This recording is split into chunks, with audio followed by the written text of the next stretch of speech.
On January 17th, President Obama delivered a speech to address the surveillance programs of the National Security Agency, or NSA. As a senator, I was critical of several practices, such as warrantless wiretaps. And all too often, new authorities were instituted without adequate public debate. Through a combination of action by the courts, increased congressional oversight, and adjustments by the previous administration, some of the worst excesses that emerged after 9/11 were curbed by the time I took office. But according to NSA whistleblowers, these NSA abuses still go on, and the president's proposals to reform the programs don't go far enough. Here we have an agency that is used to cheating. Unfortunately then, when someone poses fixes that are policy or law, briefings, reports, yearly reviews, all of that to me is fluff.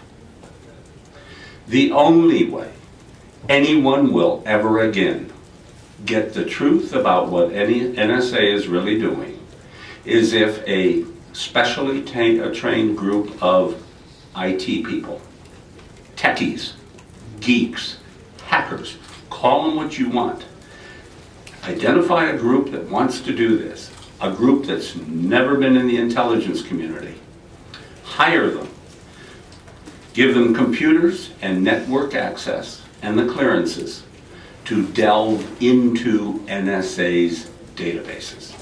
And I'm talking about all the databases that it uses to do its thing, and verify that data is not being collected that shouldn't be, that data is not being looked at that shouldn't be, that data is not being given to people to whom it should not be given. Until we have that kind of oversight, the cheating that's gone on for 41 years of its existence is going to happen again and again and again. President Obama addressed the bulk collection of telephone records under Section 215. This program does not involve the content of phone calls or the names of people making calls. Instead, it provides a record of phone numbers and the times and lengths of calls. Metadata that can be queried if and when we have a reasonable suspicion that a particular number is linked to a terrorist organization. The president used the word reasonable suspicion, the words. This is dangerous. For the life of the nation, we have always interpreted the key clause in the Fourth Amendment guaranteeing your rights of privacy to be based on probable cause. Without probable cause, no one has the right to go through your personal effects, papers, things, stuff. They have no right. The president also made recommendations of how to oversee regulation. We will appoint a senior official at the White House to implement the new privacy safeguards that I've announced today. I will devote the resources to centralize and improve the process we use to handle foreign requests for legal assistance, keeping our high standards for privacy while helping foreign partners fight crime and terrorism. When the president says he's going to, put these people, he's going to have somebody in the White House who's going to be a SIGINT representative, who is this person? Is it going to be a shill of the White House? Is it going to be a rep from the intelligence community? Is this person really going to be objective in what they do? The oversight board that they've just set up, if you look at the people involved in that board, you'll see that those people are not objective, that they all have stakes in the intelligence community. NSA whistleblower Bill Binney says the collection of metadata is not necessary if you want to go after suspected terrorists. So if you do the targeted acquisition, you'll have all the information that's relevant to foreign threats or international crime, and you won't have to be doing bulk collection or having data that would be penetrated by the FBI or anybody else that would look at it. That's not supposed to be there. You would be doing legitimate acquisition of information of targets that posed a threat. The president did make one notable reform, which would be to pursue phone calls 2 degrees removed from suspects. Effective immediately, We will only pursue phone calls that are 2 steps removed from a number associated with a terrorist organization instead of the current 3.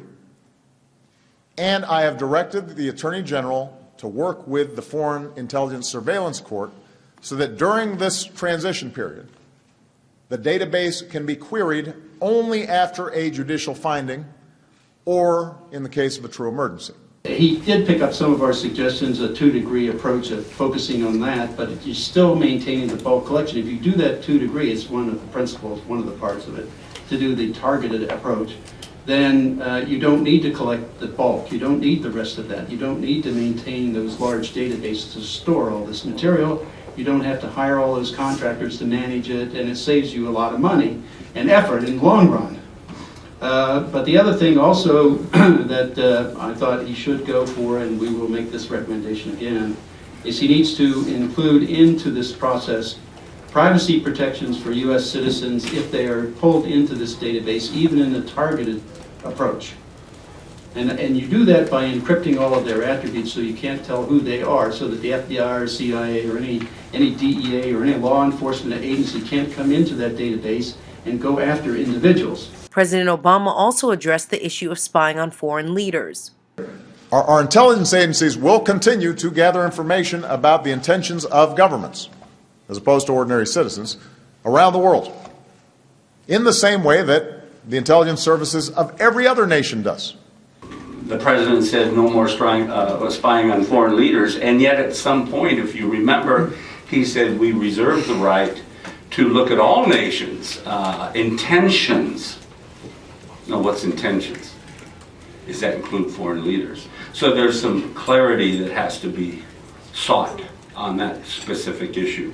The whistleblowers called for a means to independently verify that Americans' Fourth Amendment rights are being protected. Have a hacker set of people, type technology people, to be able to penetrate every network, every database, and every transaction, look at all the programs and everything they're doing internally inside NSA. That way you could verify everything that they have, everything that they do, and everything that they say. The whistleblowers also pointed to what was not mentioned in the president's speech. The Guardian recently reported that the NSA collects 200 million text messages a day in untargeted global sweep. That's content, folks. That's not metadata. It was never mentioned, and the White House knew about it, had to have. A point that President Obama did not mention in his speech. For the Real News Network, Jessica Devereaux, Washington.